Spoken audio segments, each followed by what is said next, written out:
शुरू करते हैं अब अपना। कल अपन ने है ना एटॉमिक शुरू कर दिया था, एटॉमिक स्ट्रक्चर।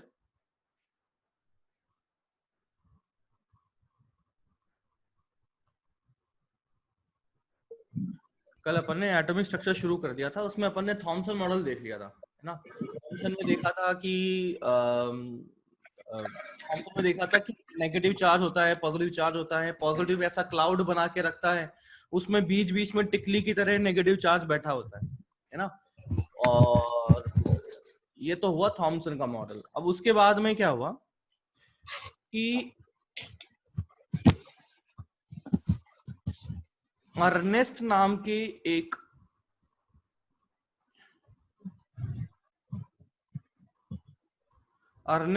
एक वैज्ञानिक थे, साइंटिस्ट थे, है ना।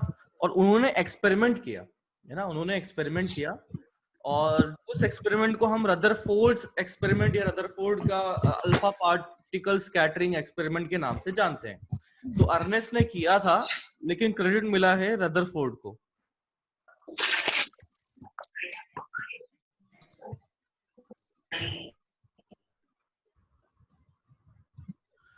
तो ये एक्सपेरिमेंट आप लोगों को पता ही है, बताओ क्या होता है इसमें।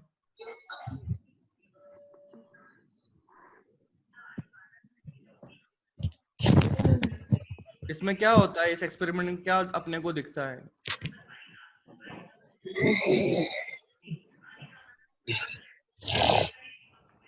पुनीत अपना माइक ऑफ कर लो, ऐसी ऐसी आवाजें सुना रहे हो जो सुननी नहीं चाहिए।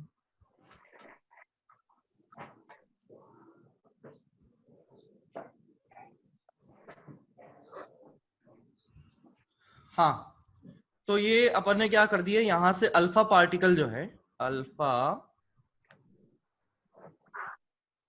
पार्टिकल यहां से निकाले। ये निकाले तो कहां पहुंचे, इधर पहुंचे। इधर पहुंचने के बाद में अपन ने यहाँ पर एक्सट्रीमली थिन गोल्ड फॉइल लिया था। क्या लिया था? थिन गोल्ड फॉइल को लिया था। अब थॉमसन को याद करो, थॉमसन भाई साहब ने क्या कहा था? थॉमसन भाई साहब ने कहा था, दुर्गेश अपना माइक ऑफ करो। थॉमसन भाई साहब ने कहा था कि हमारे पास में पॉजिटिव पॉजिटिव चार्ज का क्लाउड बना हुआ है, बीच बीच में यहाँ पर इलेक्ट्रॉन फंसे हुए। तो अगर ये सही होता तो अर्नेस्ट ने या रदरफोर्ड ने ये एक्सपेक्ट किया था कि जब अल्फा पार्टिकल, जो कि खुद एक पॉजिटिव चार्ज का होता है, तो यहां जब पहुंचेगा तो यहां पर ये ऑलमोस्ट जो है अनडेविएटेड निकल जाएगा, सीधा जो है अनडेविएटेड निकल जाएगा। लगभग लगभग, या डेविएशन होगा भी, या पॉजिटिव पॉजिटिव चार्ज का रिपल्शन होगा भी, तो मात्र 1-2 डिग्री का डेविएशन पाया जाएगा। ठीक है, 1-2 डिग्री का डेविएशन पाया जाएगा, ऐसा एक्सपेक्ट किया था। किसने? अर्नेस्ट ने या रदरफोर्ड ने। अब हुआ क्या? अब हुआ ये कि मान लो यहां से अपन है ना कि 10,000 अल्फा पार्टिकल अपन ने यहां से भेजे। लेट अस से कि अपन ने 10,000 अल्फा पार्टिकल यहां से भेजे, और यहां से अगर मैं बात करता हूं तो लगभग लगभग लगभग 9,980 अल्फा पार्टिकल ऑलमोस्ट अनडिविएटेड निकल गए, ऑलमोस्ट अनडिविएटेड निकल गए। ठीक है, कुछ में डेविएशन हुआ, इस तरह से कुछ जो है मुड़ गए, इस तरह से कुछ जो है मुड़ गए, और यहां पर कुछ तो ऐसे पाए गए जो कि यहां पाए गए, है ना। 1 और 2 अल्फा पार्टिकल, 1-2 अल्फा पार्टिकल जो है पीछे पाए गए। मतलब हमने भेजे थे किस तरह, इधर भेजे थे, और यहां पर देखा तो इस गोल्ड फॉइल से यहां पर टकराने के पश्चात में अल्फा पार्टिकल जो है यहां प्रेजेंट पाए गए, अल्फा पार्टिकल्स यहां प्रेजेंट पाए गए। तो मतलब ये जो रिजल्ट आए बहुत चौंका देने वाले थे, क्योंकि भाई थॉमसन के हिसाब से तो जो अल्फा पार्टिकल है वो ऑलमोस्ट अनडेविएटेड निकल जाने चाहिए थे, सीधा का सीधा ही, या तो 1-2 डिग्री का डेविएशन हो जाना चाहिए था। लेकिन हमने देखा कि यहाँ पर ऑलमोस्ट कई सारे पार्टिकल जो है वो तो सीधे निकल गए, लेकिन कुछ जो है वो बेंड हुए हैं, और बिल्कुल बहुत ही कम पार्टिकल जो है एकदम ऑपोजिट आ गए। मतलब हुआ कैसे होगा, ये कुछ ऐसे गए और ये कुछ इस तरह से, इस तरीके से वापस इस तरह यहां पर पहुंच गए। तो यहां पर ये चीज जो है, चलो ये चीज जो है यहां पर आप देख सकते हो कि ऑलमोस्ट अनडिविटेड था, ये तो चलेगा, समझ गए कि हम थॉमसन से एक्सप्लेन कर सकते हैं कि यूनिफॉर्मली डिस्ट्रीब्यूटेड था तो सभी का इफेक्ट मिला मिला के 0 हो जाएगा, तो बेचारा सीधा का सीधा निकल जाएगा। लेकिन थॉमसन की मदद से ये वाली चीज एक्सप्लेन नहीं कर पा रहे थे, ठीक है। थॉमसन की मदद से ये वाली चीज एक्सप्लेन नहीं कर पा रहे थे। तो पूरी चीज को मैं वापस रिपीट करता हूं। फर्स्ट ऑफ ऑल ये एक्सपेरिमेंट किया था अर्नेस्ट ने, लेकिन फिर रदरफोर्ड का नाम से क्यों जानते हैं इसे हम फिर अगर ये एक्सपेरिमेंट अर्नेस्ट ने किया था तो रदरफोर्ड के नाम से क्यों जानते हैं रदरफोर्ड एक्सपेरिमेंट? कोई बता सकता है?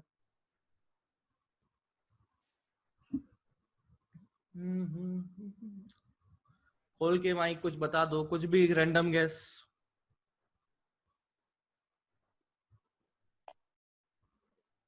एनीवन? No one. तुमने अभी सुना कि आईआईटी रुड़की में जो है मास्क वेंटिलेटर बनाने का काम किया है, कि थोड़ा लो कॉस्ट वेंटिलेटर बनाने का काम किया है, ऐसा कुछ न्यूज में सुना ना?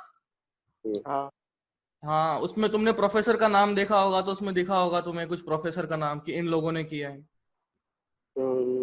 न्यूज पढ़ी थी तुमने या सिर्फ न्यूज पे देखा था? देखा था टीवी पे। अच्छा, तो जब पढ़ोगे ना तो उन लोगों का नाम भी दिया दिया गया है जिन्होंने बनाया था। तो कुछ प्रोफेसर ऐसे हैं जो जिनसे मैं भी पढ़ा हूं। तो एक्चुअली मैं बता देता हूँ कि वहां पर जो प्रोफेसर हैं उन लोगों का नाम जरूर है, लेकिन मोस्ट ऑफ द वर्क जो है स्टूडेंट्स ने किया है। कि जो वहां पे रिसर्च स्कॉलर होते हैं या अपने बैचलर्स डिग्री के होते हैं या फिर अपने एमटेक डिग्री के जो स्टूडेंट्स होते हैं, वो मोस्ट ऑफ द वर्क कर रहे होते हैं। ठीक है, अपनी अपनी, कोई इस चीज पे एक्सपेरिमेंट कर रहा है, कुछ इस चीज पे कर रहा है, कोई किसी और चीज पे कर रहा है। तो और फिर उसका ऑब्वियसली क्रेडिट जो जाता है वो प्रोफेसर को जाता है। प्रोफेसर गाइड करने का काम करते हैं कि हाँ आप ऐसा नहीं ऐसा करें, वैसा नहीं वैसा करें। तो actually Ernest was student under Rutherford. जिस कॉलेज में रदरफोर्ड पढ़ा रहे थे वहां पे स्टूडेंट था अर्नेस्ट। तो ऑब्वियसली फिर जो है अर्नेस्ट ने एक्सपेरिमेंट किया, एक्सपेरिमेंट के रिजल्ट जो है उसको लेकर रदरफोर्ड के पास में गए और उन्होंने फिर कुछ कंक्लूजन ड्रॉ किए। रदरफोर्ड ने जो है इससे कुछ कंक्लूजन ड्रॉ किए और मिला जुला के जो है, निरंजन अपना माइक ऑफ करो, उसमें पीछे से कुछ आवाज बजी। तो रदरफोर्ड ने जो है कुछ कंक्लूजन्स ड्रॉ किए। तो बेसिकली रदरफोर्ड का नाम ही जो है वो वापस मतलब ज्यादा लाइमलाइट में रहा। जैसा कि आप आईआईटी रुड़की के केस में दे सकते हैं। मतलब ऐसा ही होता है कि आपका सुपीरियर ही उसका क्रेडिट ले आता है। तो जैसे वन ऑफ माय फ्रेंड जो कि अभी उसमें एक ऐप लॉन्च किया है उन्होंने, वो कहाँ पर है अभी? अभी रायगढ़ में है, मतलब कहाँ पर ऐसे कहीं है। तो उन्होंने एक ऐप लॉन्च किया है for the proper delivery of food and everything. तो उसका क्रेडिट वहां के जो कलेक्टर है उसने ले लिया है। तो ऐसा होता ही है, मतलब ये दिस इज लाइफ, तो इट इज एक्सेप्टेबल है कि हाँ भाई अर्नेस्ट ने किया था, रदरफोर्ड ने क्रेडिट ले लिया, ठीक है। तो अब वापस आते हैं एक्सपेरिमेंट पर। तो सबसे पहले तो हमने यहाँ पर gold foil, thin gold foil लिया था। अच्छा, इसका पर्पस क्या था कि भाई गोल्ड ही क्यों लिया, यहाँ पे आयरन क्यों नहीं लिया? सस्ता पड़ रहा था इसलिए या महंगा पड़ रहा था इसलिए? हैवी मेटल, हैवी मेटल नहीं, इसलिए मेलिएबिलिटी। एक्चुअली मतलब इसका प्राइमरी पर्पस ये था कि हम इसको पीट पीट के इतना पतला कर दें कि लगभग लगभग जो है हमारी इस पूरी शीट में मतलब एक ही एटम या एक दो एटम से ही मतलब मोटाई बनी रहे, उससे ज्यादा एटम की मतलब जरूरत ना हो। तो वो मेलिएबिलिटी एक प्राइमरी रीजन था हमारा कि मतलब वो इतना पतला कर दे मार मार के कि भाई वहां पर जो थिकनेस है उसमें एक एटम दो एटम इस तरह से ज्यादा एटम ना हो, मतलब जो थिकनेस में है ज्यादा एटम ना हो। हम अगर यहाँ से अल्फा पार्टिकल गुजारें तो उसका इंटरेक्शन अगर यहाँ पर हो वो एक एटम से ही हो, ताकि हम प्रॉपर रिजल्ट को एक्सपेक्ट कर पाए। ठीक है, हमने यहाँ से अल्फा पार्टिकल प्रोड्यूस किए, मान लेते हैं 10,000 अल्फा पार्टिकल निकाले। हम थॉमसन के अकॉर्डिंग, इस टाइम पर तो थॉमसन मॉडल था ना, तो थॉमसन मॉडल के अकॉर्डिंग उम्मीद कर रहे थे कि बहुत नॉमिनल सा डेविएशन करते हुए सभी पार्टिकल सीधे के सीधे निकल जाने चाहिए। जो कि हुआ भी, लगभग 9980 जो है अल्फा पार्टिकल यहाँ पहुंच गए। लेकिन चौंकाने वाली बात जो सबसे बड़ी थी कि भाई साहब यहाँ तो एक दो अल्फा पार्टिकल पीछे पाए गए, मतलब गोली मार रहा हूं इधर, मर रहा है उधर। समझे मेरी बात को? तो ये सबसे बड़ी चौंकाने वाली बात थी। और इसके अगर मैं साइज को देखता हूं तो साइज को कंपेयर करते हैं तो बहुत ही, मतलब आप इमेजिन कर सकते हैं, आप सोच लो कि मतलब एक कागज से, है ना, एक कागज से आप ये सोच सकते हो कि एक बहुत हैवी बॉल टकरा के रिफ्लेक्ट हो गई। दिस इज द, ये जो चीज वापस आ रही है, इस बात से हम रिलेट कर सकते हैं कि मान लो एक कागज मैंने यहाँ लगा हुआ था, यहाँ पर एक हैवी बॉल को मैंने उस पर कागज पे डाला और कागज से टकरा के जो है वो वापस आ गई। इस प्रकार का ये रिजल्ट रहा था। तो इसका मतलब जो है ये आप ये थॉमसन मॉडल की मदद से तो एक्सप्लेन नहीं किया जा सकता था। तो रदरफोर्ड ने वो रदरफोर्ड ने जो है मौका देखा और अपना मॉडल निकाल दिया। तो रदरफोर्ड्स का मॉडल आ गया भाई साहब। रदरफोर्ड ने क्या कहा? रदरफोर्ड ने कहा कि अपने पास क्या होता है, हमारा जो पॉजिटिव चार्ज है वो न्यूक्लियस है, मतलब एक न्यूक्लियस उसने बोल दिया, और अपना जो सारा का सारा पॉजिटिव चार्ज है, अपना सारा का सारा पॉजिटिव चार्ज है वो इसी के अंदर फंसा हुआ है। अनुराग अपना माइक ऑफ करो। तो रदरफोर्ड ने क्या कहा कि हमारा जो ये जो एक्सपेरिमेंट है, सबसे बड़ी चीज तो हमारा ऑब्जर्वेशन ये वाला रहा। तो ये ऑब्जर्वेशन को एक्सप्लेन करने का एकमात्र तरीका तभी था जब हमारा अल्फा पार्टिकल जो कि पॉजिटिव चार्ज है को इतना बड़ा पॉजिटिव चार्ज कहीं ऐसा लंप में मिला हो और उसने उसे रिफ्लेक्ट करवा दिया हो। इसका मतलब थॉमसन ने जो कहा था कि पॉजिटिव चार्ज एकदम यूनिफॉर्मली फैला हुआ है, ऐसा नहीं रहा। मतलब इस चीज को तभी एक्सप्लेन कर सकते हैं कि भाई पॉजिटिव चार्ज कंसंट्रेटेड फॉर्म में रहे और अल्फा पार्टिकल उस पॉजिटिव चार्ज से टकराए तो रिपल्शन की वजह से वापस आ जाए। दिस इज द एक्सप्लेनेशन जो कि इस चीज को एक्सप्लेन कर सकता है। मतलब जो दिस इज द सिचुएशन जो कि इस तरह से सिचुएशन को, जो अल्फा पार्टिकल बिल्कुल वापस आ रहे हैं, उसे एक्सप्लेन कर सकता है। तो रदरफोर्ड ने सबसे पहले तो कहा कि भाई साहब आपकी बात तो सबसे पहले वही गलत है कि पॉजिटिव चार्ज यूनिफॉर्मली फैला हुआ है। नहीं, ऐसा नहीं है। पॉजिटिव चार्ज एक कंसंट्रेटेड जगह पे बैठा हुआ मिलेगा, उसको आज के बाद हम न्यूक्लियस के नाम से जानेंगे, पहली चीज।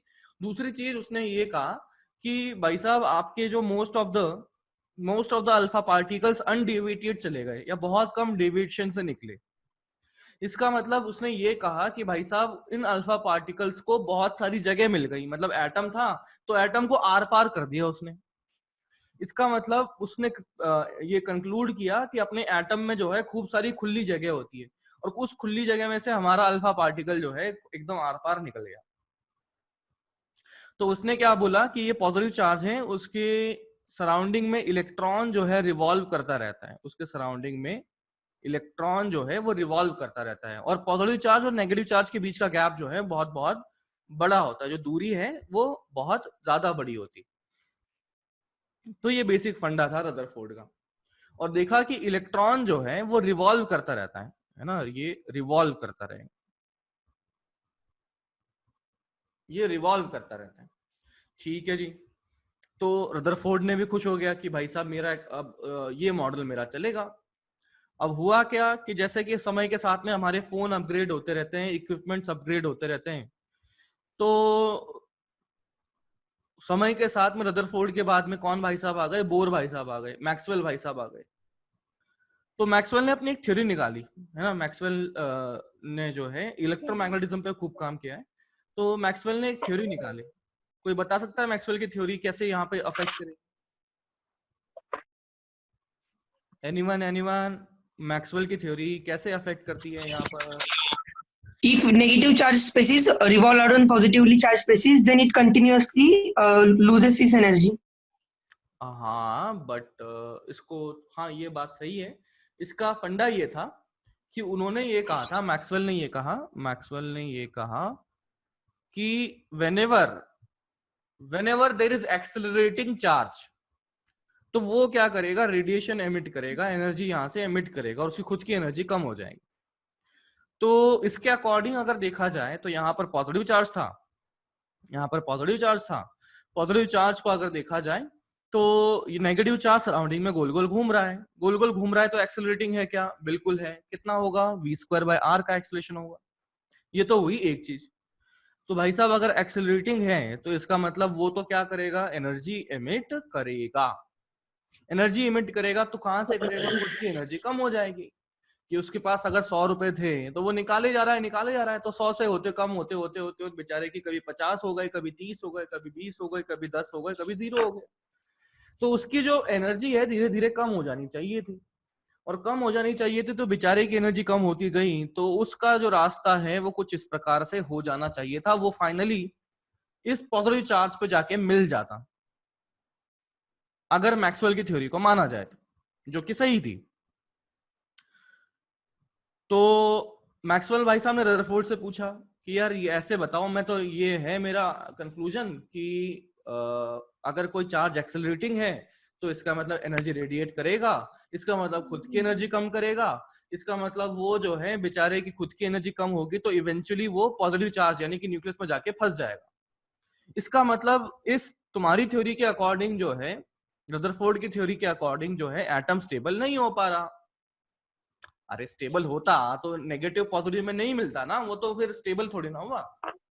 इसका मतलब, लेकिन हमें तो पता है कि जैसे कोई भी बॉडी बनी होती है, जैसे मेरा पेन है, जैसे मेरी कैप है, या कुछ भी है, एटम से बनी होती है जो कि स्टेबल है। आज का जितना बड़ा पेन था कल भी उतना ही बड़ा पेन है, परसों भी उतना ही बड़ा पेन रहेगा, अनटिल अनलेस में तोड़ ना दूं।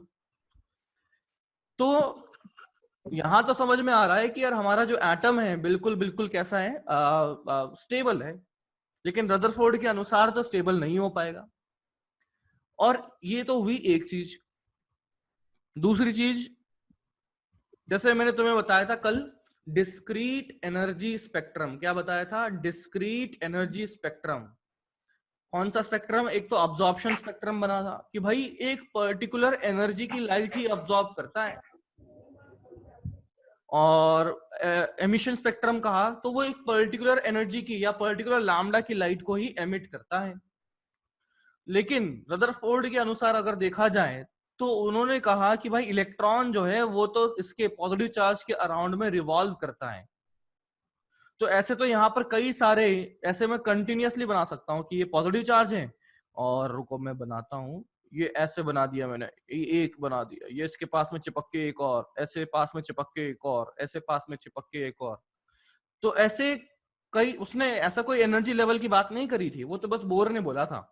तो अगर मैं बोलता हूँ भाई नेगेटिव चार्ज यहाँ था, तो वो यहाँ से जस्ट अपने इसमें कूद गया, तो उसने एनर्जी अपनी खुद की कम कर दी, तो यानी कि एनर्जी इमिट करी होगी। तो ऐसा कोई एनर्जी लेवल तो कोई फिक्स था नहीं।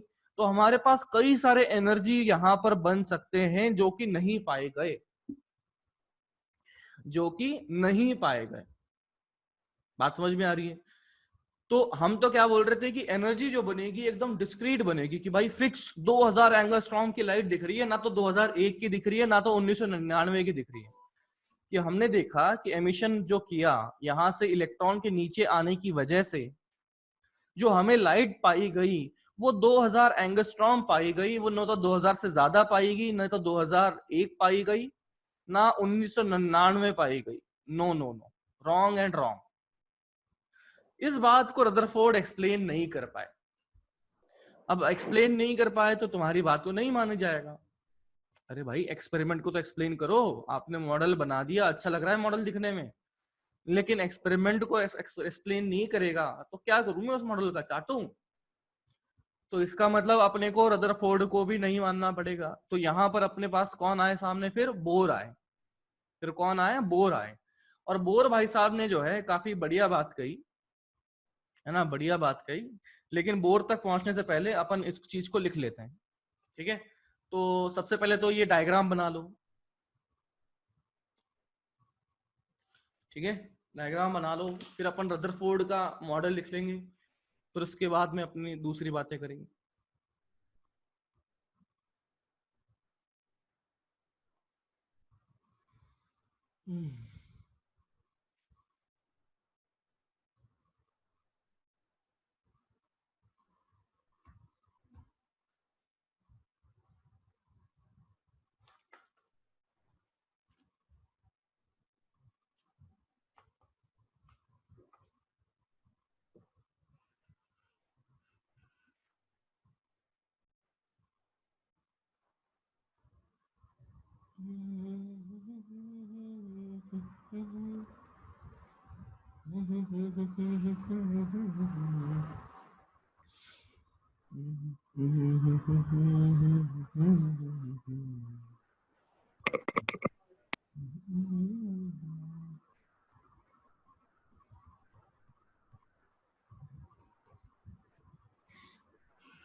अरे वाह,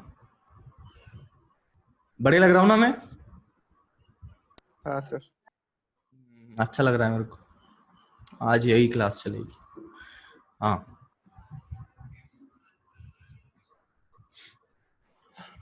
तो हो गया। हो गया। चलो अब लिखें, इसमें लिखें अकॉर्डिंग टू रदरफोर्ड मॉडल। क्या? अरे थ्योरी लिखो ना इसकी, according to to. Rutherford model. हाँ। According to Rutherford model, hmm. atoms are neutral. Atoms are neutral and and whole positive charge, whole positive charge, whole positive charge is at center, is at center in very small, is at center in very small part of atom, very small part of atom, and negative charge particle, and negative charge particle,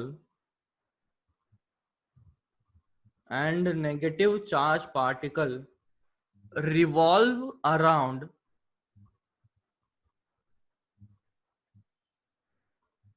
revolve around the positive charge, revolve around the positive charge, revolve around the positive charge, and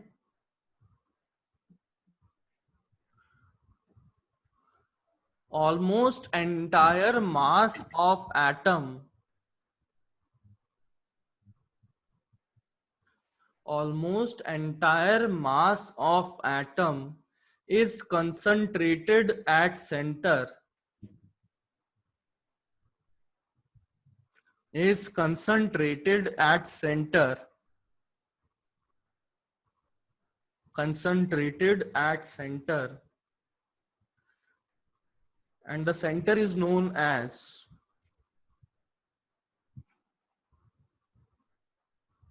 and the center is known as, center is known as nucleus.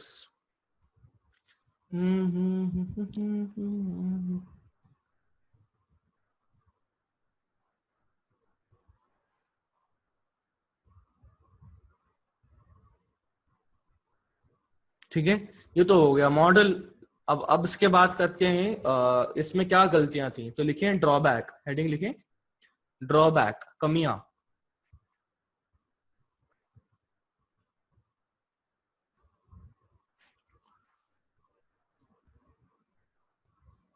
है ना, पहली वाली कमी तो क्या थी, अपना Maxwell की थ्योरी। मैक्सवेल ने कहा इलेक्ट्रॉन जो कि चार्ज है, एक्सेलरेटेड है, तो यहाँ पर एनर्जी रेडिएट करेगा तो खुद की एनर्जी कम होगी, खुद की एनर्जी कम होगी तो बेचारा फाइनली न्यूक्लियस में जाके फिक्स हो जाना चाहिए। अगर न्यूक्लियस में चला गया तो एटम स्टेबल हो नहीं पाएगा, लेकिन हमें तो पता है एटम स्टेबल है। कैसे पता है? क्योंकि बॉडी हमारे सराउंडिंग में जो जैसी है वैसी की वैसी बनी हुई है। फॉर एग्जाम्पल मेरा पेन वैसा का वैसा ही है, मेरी शक्ल बिल्कुल वैसी की वैसी ही बनी है, जैसे मेरा कंप्यूटर है वो बिल्कुल कल जितना था उतना ही आज भी दिख रहा है। तो सभी इसके जो एटम थे वो उसमें कोई परिवर्तन नहीं आया है। तो इस बात को जो है रदरफोर्ड ने एक्सप्लेन नहीं कर पाए। दूसरी बात क्या बोली, दूसरी बोली एनर्जी डिस्क्रीट लेवल जो है वो एक्सप्लेन नहीं कर पाए। तो ड्रॉबैक में पहला लिखें, accelerated charge particle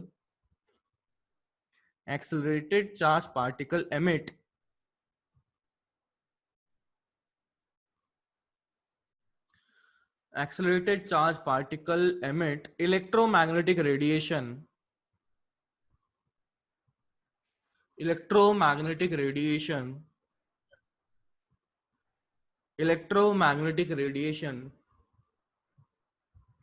and this radiation should decrease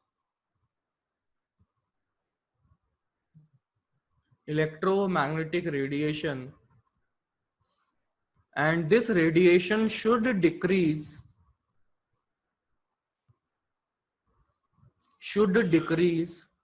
the energy of revolving electron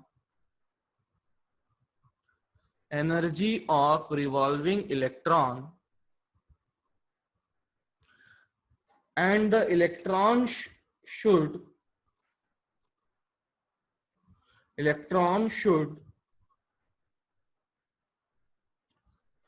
fall into nucleus.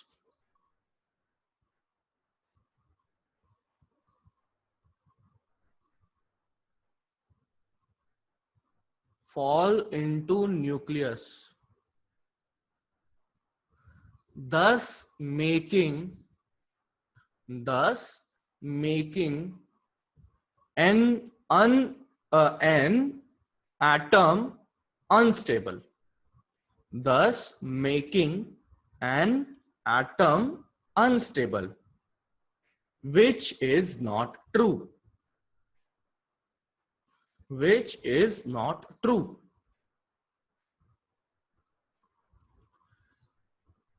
ठीक है, ये तो हुई पहली बात। दूसरी बात, this model could not explain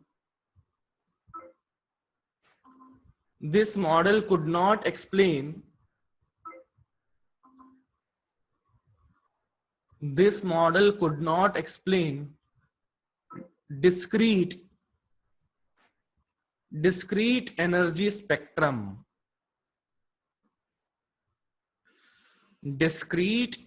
spectrum.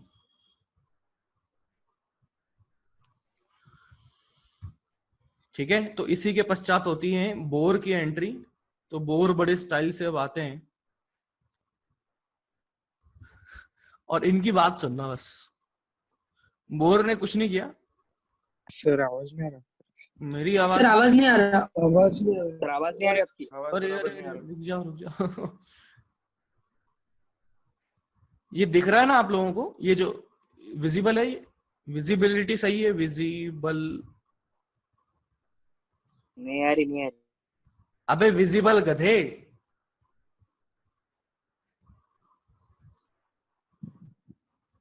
हाँ सर। अच्छा, अब ये विजिबल है। ओके, ऑडियो की दिक्कत है तो ऑडियो क्या करें? रुको मैं देखता हूँ। विजिबल है। हाँ है ना। ऑडियो एक मिनट। हाँ जी, नमस्ते। अब आवाज आ रही है? Is it okay? हाँ सर पहली बार ही। हाँ सर। रुको एक मिनट रुको, मेरे को ये बीच से अपना जो है वो खत्म करना पड़ेगा मुझे लगता है वो बेचारा ज्यादा एनर्जी कंज्यूम, ज्यादा डेटा खत्म कर रहा है। एक मिनट रुको, ये चला दिया। अब मैं करता हूँ बैकग्राउंड को थोड़ा सा नॉर्मल कर देते हैं ना, क्योंकि उसकी वजह से मुझे लगता है डेटा ज्यादा कंज्यूम हो रहा है। बेचारे आवाज को ट्रांसफर ही नहीं होने दे रहा। चलो अब आते हैं बोर के पास में। तो बोर की बात सुनना, बोर को सुन के आपको काफी अच्छा लगेगा बोर ने क्या बोला कि जो रदरफोर्ड भाई साहब, आपकी बात सही है कि भाई बीच में न्यूक्लियस होता है, मैं भी मानता हूँ। सराउंडिंग में इलेक्ट्रॉन होता है, मैं भी मानता हूँ। आवाज नहीं आ रही सर आवाज अच्छे से नहीं आ रही। आवाज नहीं आ रही। आवाज नहीं आ रही। आवाज सर वापस प्रॉब्लम आ गया वो। सर आवाज नहीं आ रहा बिल्कुल। अरे हाँ भाई रुक जाओ। आवाज नहीं आ रही। सर आवाज नहीं आ रहा। हेलो सर, बराबर से आवाज नहीं आ रही। आवाज नहीं आ रही सर। हो गया, अभी रुको।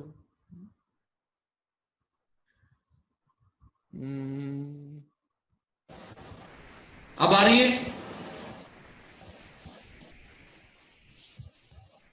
हेलो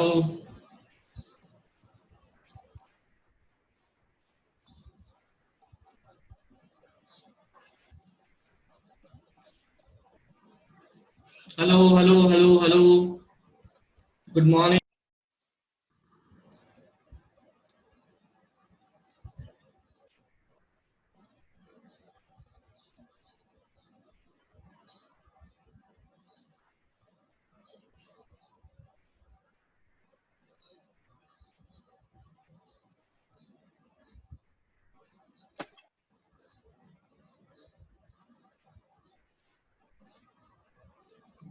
अभी सही है? Hello hello hello. हाँ सर।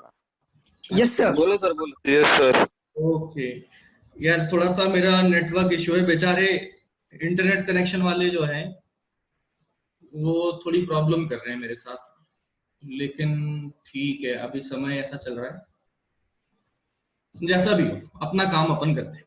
तो बोर भाई साहब की बात सुनते हैं।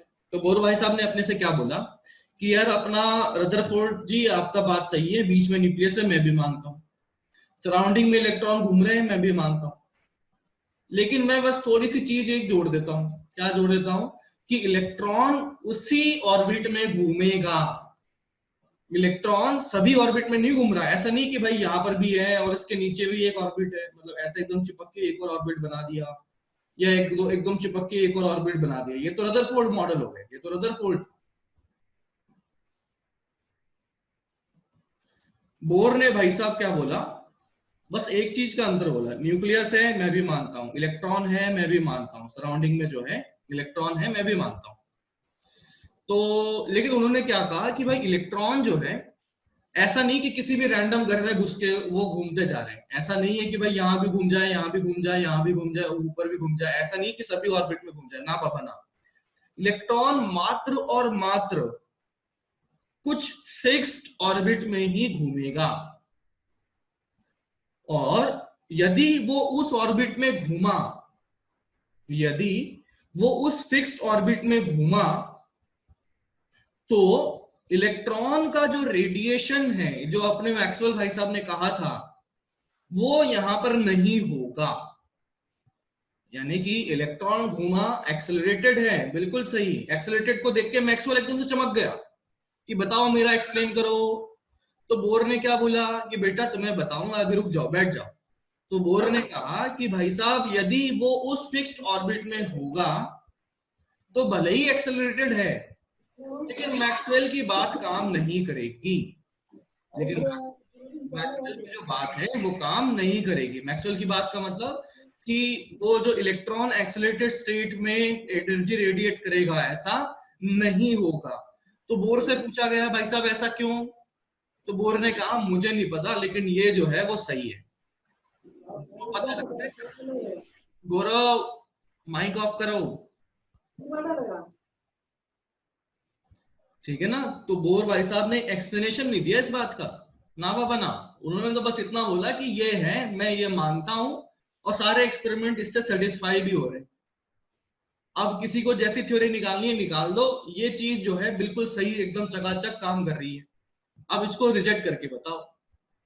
तो बोर भाई साहब ने क्या बोला कि हमारे पास में जो इलेक्ट्रॉन है वो फिक्स्ड एनर्जी ऑर्बिट में काम करते हैं, घूमते हैं, और यदि इलेक्ट्रॉन उस ऑर्बिट में है तो वो कोई एनर्जी रेडिएट, इलेक्ट्रोमैग्नेटिक रेडिएशन नहीं करेगा, ना खुद की एनर्जी लूज करेगा, ना ही वो न्यूक्लियस में आके जंप हो जाएगा, जैसे कि रदरफोर्ड के साथ में तुमने जो लड़ाई करी थी, वैसा मैं नहीं मानूंगा। इससे पूछा क्यों? भाई साहब मैं ऐसा मानता हूं, आप मानना चाहो तो मत मानो, तो अपने को कोई दिक्कत नहीं है, लेकिन मैं एक्सपेरिमेंट सारे सेटिस्फाई मैं कर रहा हूं, ठीक है ना? तो बोर भाई साहब ने ऐसा कह दिया, और साथ में साथ एक और इन्होंने जानकारी दी कि इलेक्ट्रॉन मात्र और मात्र उसी ऑर्बिट में घूमेगा जिसमें उसका एंगुलर मोमेंटम जिसमें उसका angular momentum mvr angular momentum h upon 2 पाई का इंटीग्रल मल्टीपल हो। h अपॉन 2 पाई, h क्या है? प्लैंक कांस्टेंट, पाई तो पाई है, m मास है, v मतलब ये तो एंगुलर मोमेंटम। तो उसने यहाँ पर इसकी मदद से एनर्जी लेवल डिफाइन कर दिए कि ये n इक्वल्स टू 1 हो सकता है, 2 हो सकता है, 3 हो सकता है, 4 हो सकता है। तो जैसे जैसे ये अलग n की अलग अलग वैल्यू आएगी, वैसे वैसे यहाँ पर रेडियस की अलग अलग वैल्यू आ जाती है। वो आपको पता ही है, n स्क्वायर बाय z होती है ना, n स्क्वायर बाय z के प्रोपोर्शन में होती है r की वैल्यू। तो वहां पर रेडियस के बारे में अगर देखा जाए तो रेडियस की अलग अलग वैल्यू आ जाती है। यहाँ पर ऑर्बिट अलग अलग फिक्स हो जाते हैं कि r बराबर इतना, r बराबर इतना, r बराबर इतना। तो इलेक्ट्रॉन यदि इस ऑर्बिट में होगा तो वो कोई एनर्जी रेडिएट नहीं करेगा, पहली बात। दूसरी बात, जैसे ही बोर ने इस प्रकार से एनर्जी लेवल डिफाइन किए तो उन एनर्जी लेवल के बीच एनर्जी डिफरेंस है वो भी कांस्टेंट बन गया। उन एनर्जी लेवल के बीच का एनर्जी डिफरेंस कांस्टेंट बन गया।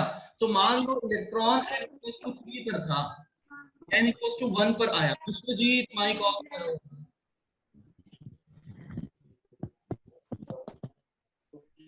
तो इलेक्ट्रॉन मान लो n इक्वल्स टू 3 पर था, इलेक्ट्रॉन n इक्वल्स टू 1 पर आ गया मान लो। तो 3 से 1 के बीच की जो एनर्जी डिफरेंस है वो बिल्कुल एक कांस्टेंट है, एकदम जो भी बनती है वो कांस्टेंट है, आपको पता है। इसलिए ऑलरेडी थोड़ा सा मैं आगे की बात को भी अभी यूज कर रहा हूं। तो इसकी मदद से बोर भाई साहब ने जो डिस्क्रीट एनर्जी लेवल का जो था, वो डिस्क्रीट एनर्जी रेडिएशन स्पेक्ट्रम बना था, बिल्कुल उस बात को भी उन्होंने एक्सप्लेन कर दिया। अब कर दिया तो अपने को मानना पड़ेगा, ठीक है। तो चलो बोर के बारे में लिखते हैं। तो इसमें लिखें, बोर मॉडल में लिखें,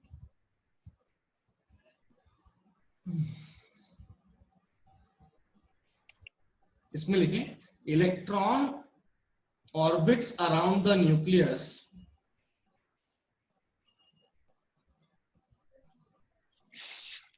electron orbits around the nucleus in a definite orbit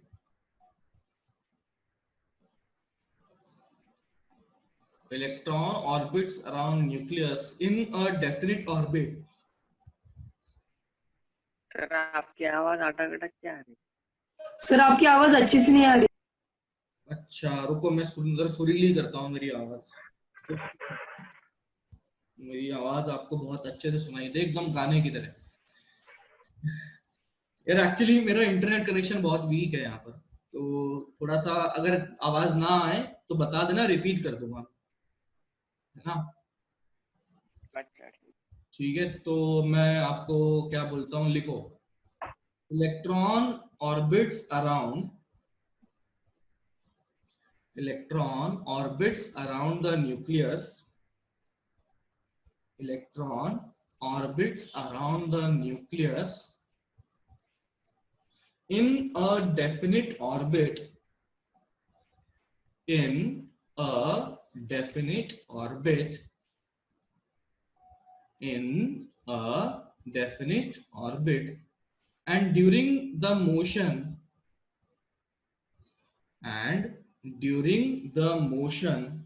in that particular orbit, during the motion in that particular in the definite orbit। हाँ रिपीट करता हूँ, electron orbits around the nucleus in a definite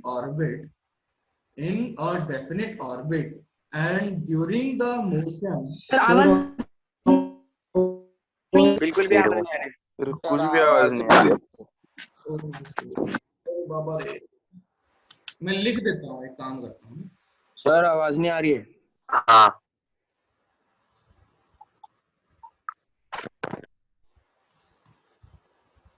sir आवाज नहीं आ रही। लिख रहे हो बोल पे देखना है यार। ठीक है, तो and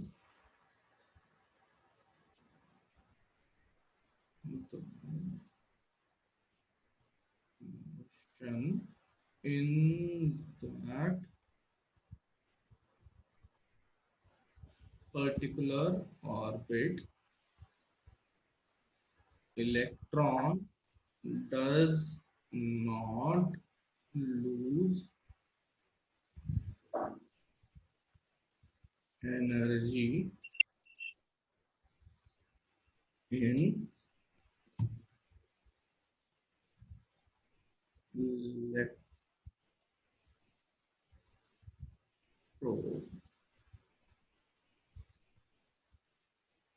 electromagnetic radiation. Sir pause हो गया सर। अरे यार सर हाँ हाँ पॉज हो गया ना, समझ लिया। यार एक काम करो, अभी मतलब गिरी सर से कांटेक्ट कर सकते हैं क्या अपन, कि गिरी सर को मैं अभी बुला लूं, क्योंकि मेरे नेटवर्क की दिक्कत है, अब इसको मैं क्या कर सकता हूँ।